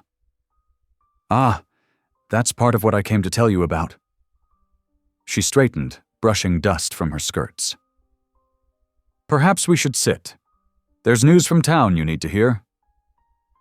They settled around Boaz's rough-hewn table, Mary declining coffee but accepting a cup of pine needle tea. She wrapped her weathered hands around the tin cup, choosing her words carefully. "The letter never reached me directly," she began. "That snake Greavy had the postmaster intercept it, had it read aloud in the saloon, trying to stir up scandal." Sophia felt the blood drain from her face. Boaz's hand tightened on the edge of the table until his knuckles showed white. "There's talk in town," Mary continued. "Ugly talk. The sheriff's been spreading tales about—" She glanced apologetically at Sophia. "About your virtue, child, suggesting you've been living here in sin, that the mission is just a cover for, well, you can imagine." "But that's nonsense," Sophia protested. "Anyone who knows me, know you they might, but fear Greavy they do more," Mary said grimly. "He's got most folks too scared to speak up, and now there's railroad men in town, surveying crews. They've been asking questions about the valley, about property lines." Boaz spoke for the first time, his voice low and dangerous. "This is Ute territory, protected by treaty." Mary snorted. "Since when has that stopped them? They're talking about putting a depot up here. Greavy's been strutting around like a rooster, hinting he's got some deal worked out." Sophia watched the muscle working in Boaz's jaw. She could see the fury building in him, remembered how he had once killed 5 men in vengeance. "We'll need to speak with him," she said carefully. "Clear up these misunderstandings before they grow worse." "I'll go," Boaz said, pushing back from the table. "Tomorrow at first light." "No." The word burst from Sophia before she could stop it. Both Boaz and Mary turned to look at her. "I mean, we should think this through carefully. Violence won't solve anything." "Wasn't planning on violence," Boaz said, but his tone held little conviction. Mary set down her cup with a sharp click. "The girl's right. Greavy's trying to provoke you, Boaz. He wants an excuse to move against you legally. Don't give him one." They spent the remaining daylight hours discussing strategies, but found few good options. Mary offered to speak to the minister's wife, to try rallying support among the churchwomen. But they all knew that wouldn't be enough to stop a railroad or a corrupt sheriff determined to claim the valley. As sunset painted the peaks in gold and crimson, Mary prepared to leave. She would stay with friends at a lower elevation rather than risk the mountain trail after dark. Sophia walked her to the wagon, while Boaz checked the horse's harness. "Keep faith, child," Mary murmured, hugging her. "Goodbye. And keep an eye on that man of yours. Don't let him do anything foolish."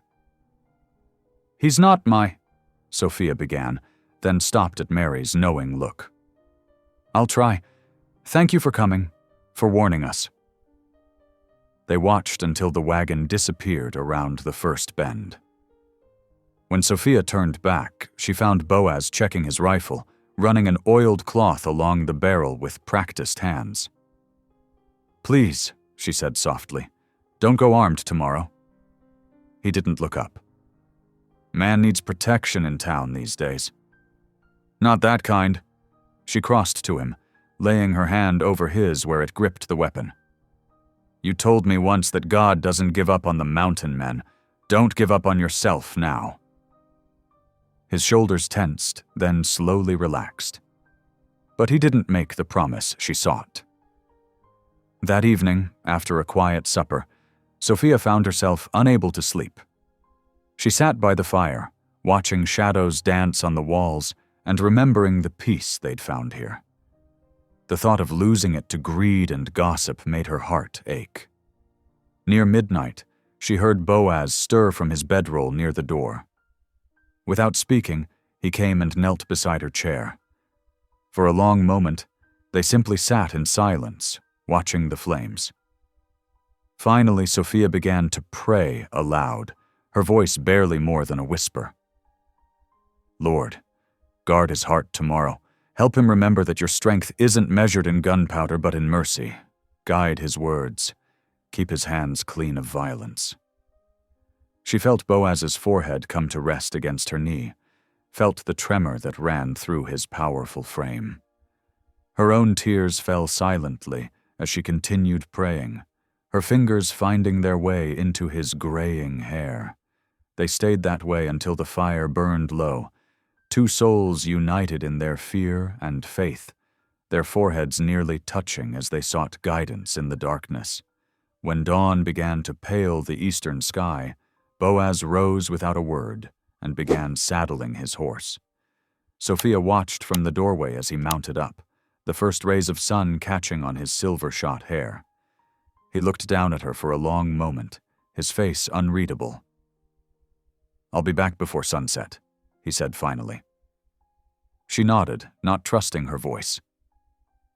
As he turned his horse toward the trail, she noticed his rifle was still hanging on its pegs inside the cabin.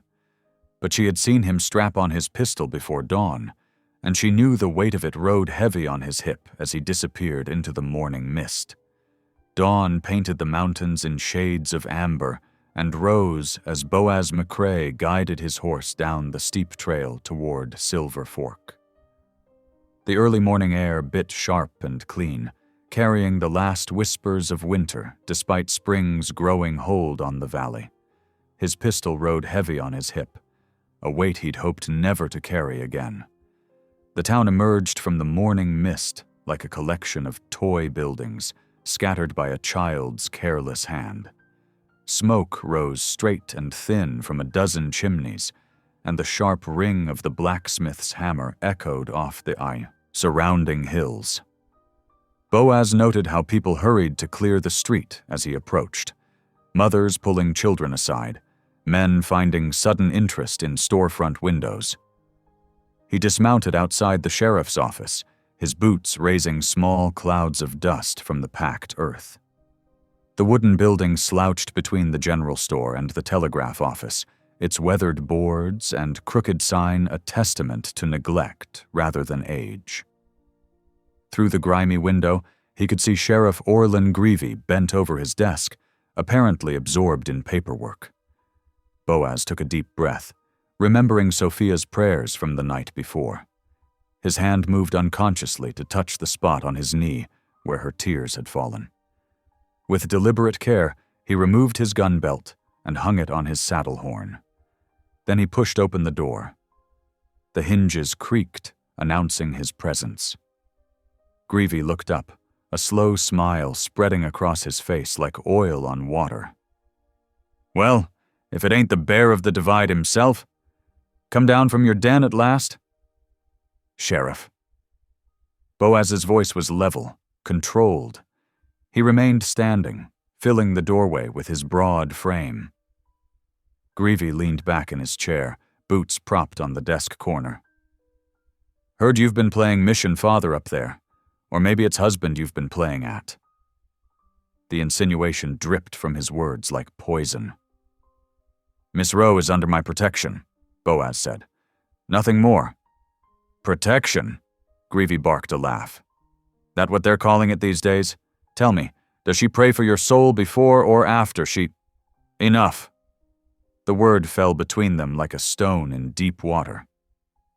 Boaz hadn't moved, but something in his eyes made the sheriff's smile falter. Greevy cleared his throat, switching tactics. "Actually, I'm glad you came down. Got some business to discuss?" He pulled a stack of papers from his desk drawer. "Railroad's coming through, McCrae. Progress, civilization. All those fine things your missionary girlfriend preaches about. The valley's not for sale." "Sale?"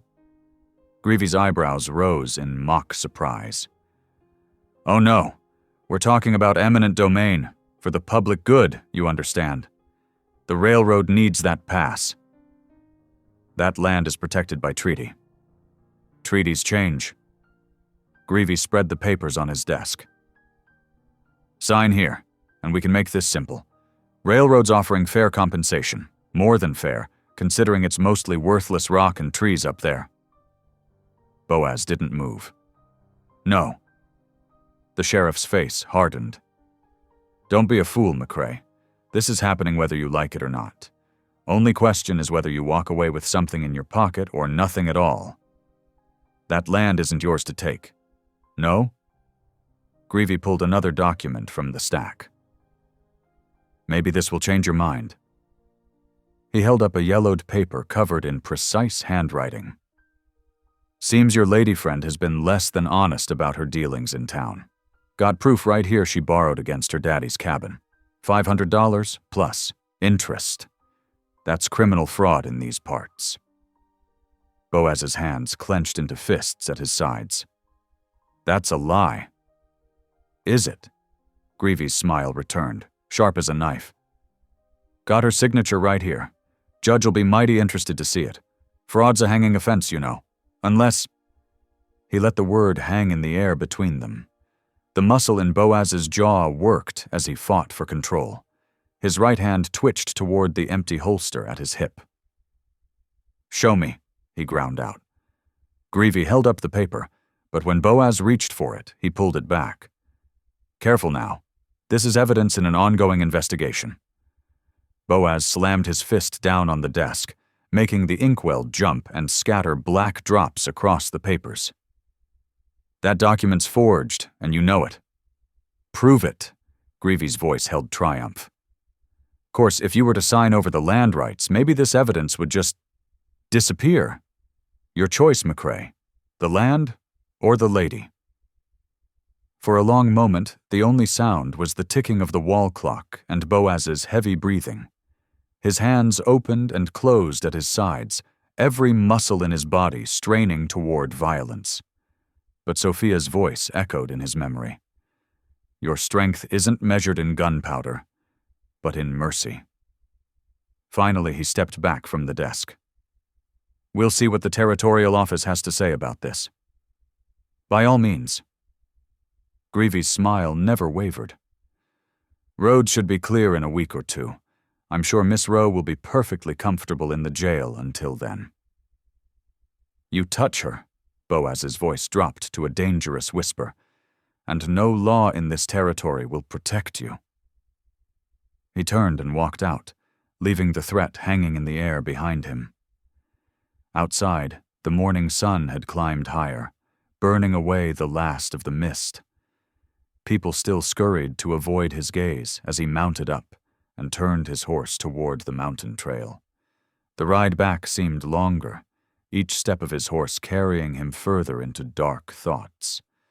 The sheriff's threats echoed in his mind, mixing with memories of another time when he'd failed to protect those he cared about. His hand kept straying to the empty holster at his hip, and each time he forced it back to the reins, remembering his promise to Sophia. It was past noon when he finally reached the cabin. Sophia stood in the doorway, her face pinched with worry. She'd been watching the trail since dawn, he realized, waiting for him to return. "Boaz?" Her voice was soft with concern as he dismounted. "What happened?" He brushed past her into the cabin, unable to meet her eyes. Inside, he paced the small space like a caged animal while Sophia waited patiently by the door. Finally, he told her everything. The sheriff's demands, the forged document, the threats. When he finished, Sophia's face was pale but determined. "Show me the note," she said. "Couldn't get it?" Greavy wouldn't let it out of his hands. "Then we'll prove it another way." She moved to the trunk where she kept her father's papers. The church kept records of all transactions. Father was very particular about that. If we can get to the territorial office in Pueblo. "Roads won't be clear for weeks," Boaz growled. "Greavy knows that. He's counting on it." Sophia straightened, clutching a leather-bound ledger to her chest. "Then we wait. And we pray." "Pray?" The word came out harsh, bitter. "While he forges documents? While he threatens to hang you for fraud?" "Yes." She set the ledger down and crossed to him, reaching for his hand. He flinched but didn't pull away. "We pray, and we trust, and we do this the right way. Violence won't solve this, Boaz." He looked down at their joined hands, her small fingers wrapped around his scarred ones. "I won't let him hurt you," he said roughly. "I know." She squeezed his hand. "But we have to be smarter than him. We have to show the territory office what he's doing. Not just for us, but for everyone in Silver Fork who's afraid of him." Boaz's shoulders slumped, the fight draining out of him. "The road to Pueblo." "We'll clear," she finished firmly. "And until then, we prepare. We gather evidence, we write letters, we build our case, and we keep building our mission. We show them we're not afraid." He nodded slowly, his thumb tracing absent patterns on her palm.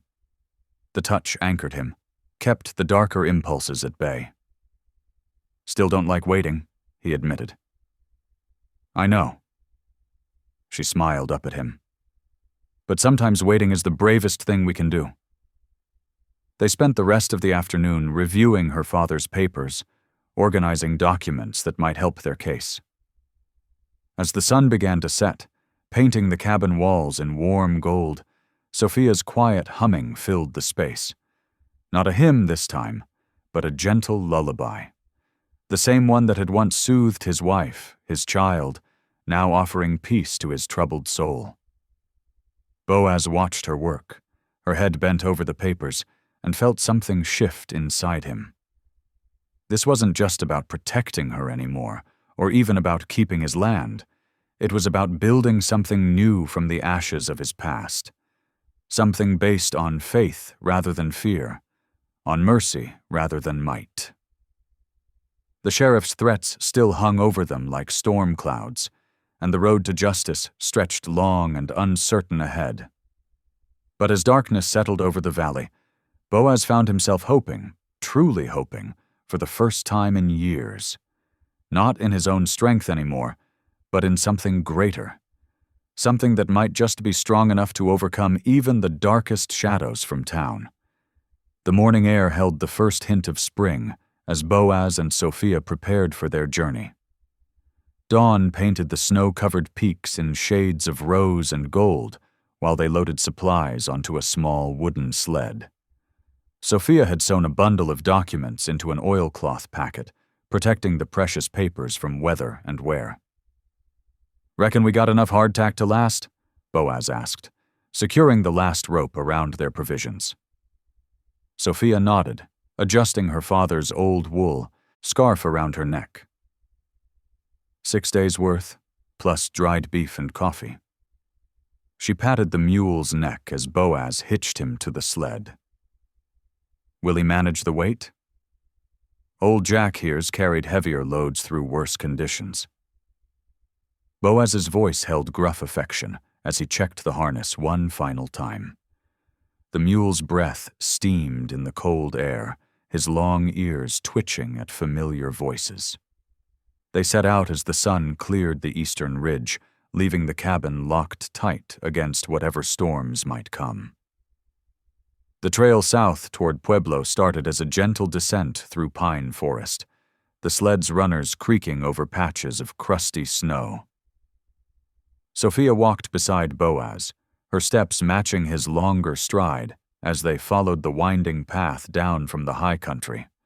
By midday, they'd reached lower elevations where spring's thaw had already begun.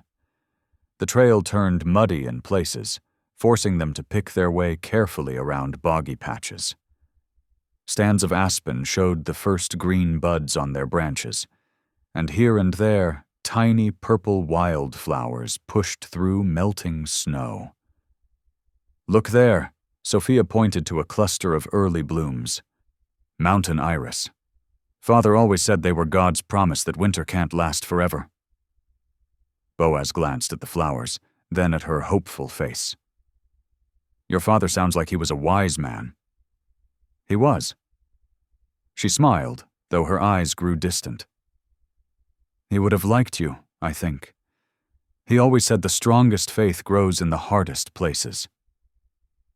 They made camp that first night in a sheltered hollow, where a natural overhang of rock protected them from the wind. Boaz built a small fire while Sophia laid out their bedrolls on opposite sides of the flames. They shared a simple meal of hardtack softened in coffee, watching stars appear one by one in the darkening sky. "Tell me about your dream," Boaz said suddenly, breaking the comfortable silence. "The schoolhouse you want to build." Sophia's face lit up. "I can see it so clearly sometimes. A little wooden building with big windows to let in the light. Flowers in summer, warm in winter. Children from town, from the Ute camps, all learning together." She hugged her knees to her chest, gazing into the fire. "No more fear between peoples. No more children growing up thinking differences mean danger. That's a big dream. Too big? She looked at him uncertainly. Boaz shook his head slowly. No such thing as too big a dream, if it comes from the right place. The next few days fell into a rhythm of walking, resting, sharing quiet meals beneath vast skies. They passed through valleys where winter still held firm, and over ridges where spring fought for dominance. Each night, they made camp wherever they could find shelter, once in an abandoned line shack, twice beneath towering pines whose branches kept off the worst of the wind. On the fourth evening, as they sat beside their fire, Sophia asked the question that had been growing between them. "What do you dream of, Boaz?" He was silent. So long she thought he wouldn't answer. Finally, he spoke, his voice rough with emotion. Forgiveness, maybe.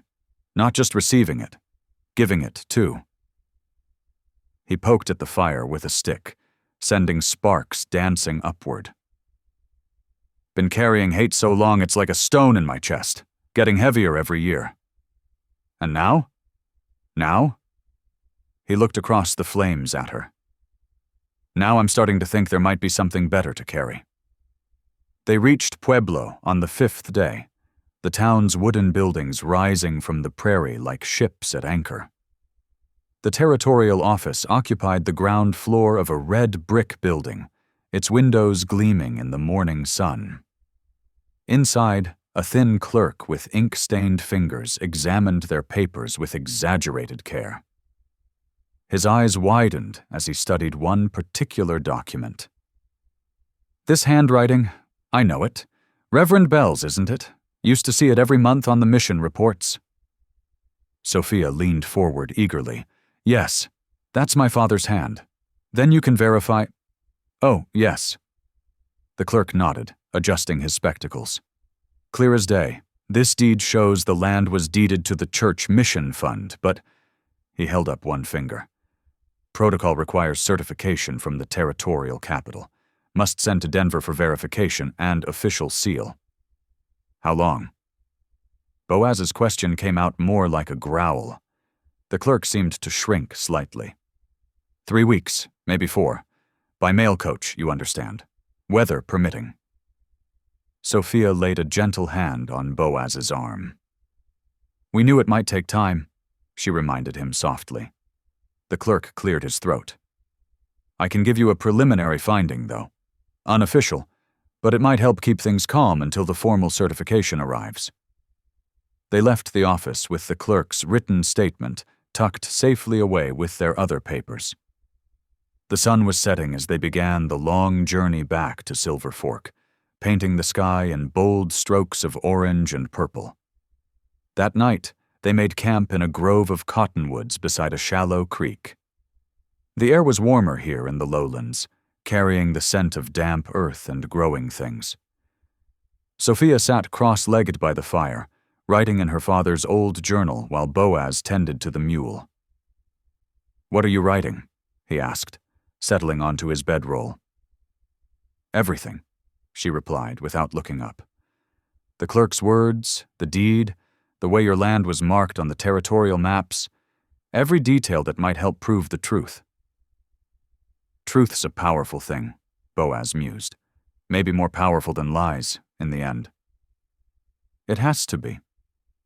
Sophia closed the journal carefully. "Otherwise, what hope do any of us have?" They started for home the next morning, retracing their path through awakening spring lands. The journey back seemed shorter somehow, though they faced the same distance. Perhaps it was the hope they carried now, light as the early morning breeze, but just as real. "You know Greavy won't give up easy," Boaz said as they crossed a meadow dotted with early wildflowers. "Even with proof, he'll fight." "I know." Sophia's voice was steady. "But we're not fighting just for ourselves anymore. We're fighting for every person in Silver Fork who's ever been afraid to stand up to him. For every child who might someday learn in that schoolhouse we're going to build." Boaz looked at her then, really looked at her, this slip of a woman with steel in her spine and starlight in her soul. She'd changed him, he realized. Or maybe she'd just reminded him of the man he used to be, before grief and vengeance carved him hollow. They reached the outskirts of Silver Fork 5 days after leaving Pueblo. The town looked smaller somehow, its threats less imposing after their journey.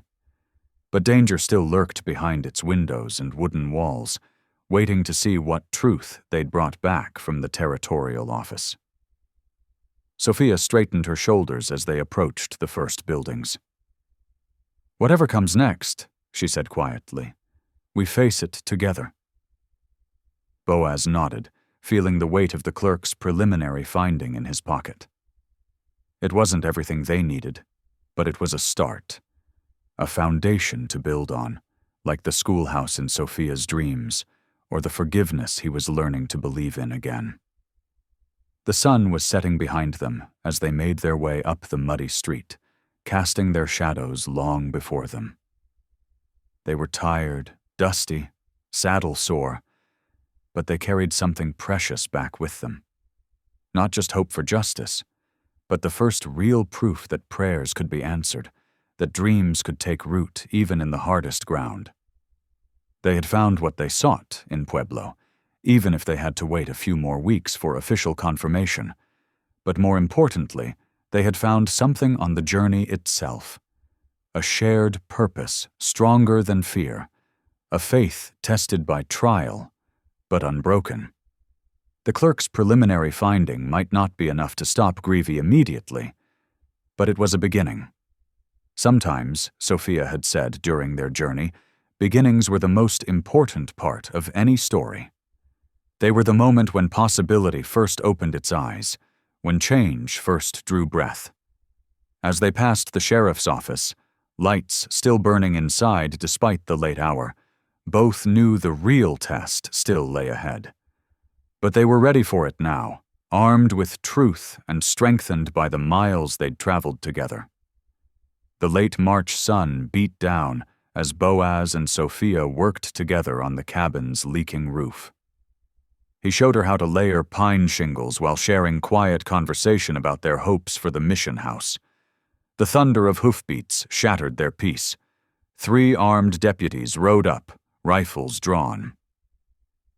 "Boaz McCrae, you're under arrest for kidnapping and corrupting Reverend Bell's daughter." "No!" Sophia cried out. "He saved me from—" "God witnesses saw him take you by force," one deputy cut in. "Railroad men swore to it." They dragged Boaz away in irons, while Sophia watched helplessly. At dawn, she rode to town, praying to find justice from the circuit judge. Instead, she found Sheriff Greevy himself presiding with temporary authority, a cold smile on his face. That night, Mary Wren took her in as whispers spread through town, marking Sophia as a fallen woman. She huddled in the widow's spare room, hearing cruel laughter drift up from the street below.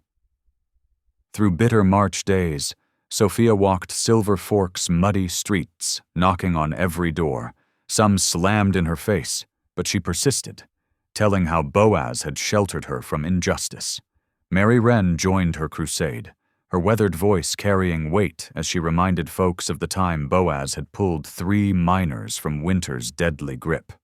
"That man risked his life in the avalanche," she declared on the general store's porch. "Carried them down on his back, he did." Little Red Hawk arrived with 3 tribal elders, their dignity silencing the street's usual chatter. They spoke of Boaz's honor, how he'd found lost children, shared medicine, kept peace. The churchwomen gathered signatures, led by the baker's wife who remembered Boaz leaving food for widows. Outside the courthouse, Sophia's clear voice rang out as she read from James, "For mercy rejoices against judgment." Her words carried on the spring wind as whispers spread about railroad men seen passing coin to Sheriff Greevy. The courthouse buzzed with tension as Boaz stood in iron chains, his massive frame seeming smaller under the weight of accusation. Just then, Boots echoed on wooden floors as the Pueblo judge strode in, waving a paper sealed with red wax. Sophia's hands trembled as she unfolded the Denver deed. Her voice rang clear as chapel bells. This land was deeded to the Reverend Bell's mountain mission, recorded and witnessed in 1863. Sheriff Greavy's face turned ashen. His railroad companions slipped away like shadows at dawn. The judge's gavel cracked sharply. "Release that man," he commanded. As chains clattered to the floor, Boaz's eyes brimmed. "Pretend to hug me. One more time," he whispered hoarsely. Sophia flew into his arms, tears streaming. The courtroom fell silent. Heads bowed in witness to grace made real. Spring painted the valley in wildflowers as Boaz and Sophia joined hands beside the creek. Mary Wren dabbed her eyes while Little Red Hawk's flute sang like a mountain thrush. The couple exchanged simple vows, their voices soft with joy. Days flowed into weeks as they raised the mission house together. Even doubters from Silver Fork came to help, lifting heavy beams and nailing boards. The brass bell, donated by repentant townspeople, rang clear across the meadow. Soon, children's laughter filled the schoolroom, Ute youngsters and miners' little ones learning side by side. At sunset, Boaz pulled the bell rope, his deep voice breaking with gratitude. Later, by lamplight, he carefully carved 2 names on the cabin beam, Nani and Sophia. Past and present joined in peace at last. Autumn painted the aspens gold around Silver Fork, their leaves whispering of winter's approach. Inside the mission schoolhouse, lamplight flickered across slate tablets as Sophia guided tiny hands through their letters. The scratch of chalk mixed with children's murmurs, while outside, the steady thunk of Boaz's axe split firewood for the coming cold. Through the window, Sophia watched him work, his powerful shoulders moving with familiar rhythm. She smiled, remembering how those same arms had first held her in desperate pretense on Main Street. Now they built a home together, plank by plank, prayer by prayer. The door creaked open as Mary Wren hurried in, waving a yellow paper. "Telegram from Pueblo," she announced, breathless from the climb. The children gathered close as Sophia unfolded the message with trembling fingers. "The Territorial Church Board hereby recognizes the Silver Fork Mission as an official house of worship and learning," she read aloud, her voice growing stronger with each word. "May God's grace continue to guide your good works." As if heaven itself marked the moment, soft snowflakes began drifting past the windows. The children pressed their faces to the glass, pointing and laughing. Boaz set down his axe and stepped inside, snow dusting his broad shoulders. Without hesitation, he drew Sophia into his arms, just as he had that first desperate day. But now there was no pretense, no watching crowd, only the pure truth of their love. Tears sparkled in Sophia's eyes as she looked up at him. "You saved me that day," she whispered, touching his weathered cheek. Boaz shook his head, his voice rough with emotion. "No, Sophia, you saved me." Outside, smoke curled peacefully from their cabin chimney. The mission bell tolled softly in the evening air, its clear voice carrying across the white valley. Here in the high country, where once only silence dwelt, mercy had built a home at last. Thank you for listening. Stories connect us in the most unexpected ways. If you felt that spark today, make sure you're subscribed. I share a new one daily, and the next might change your day.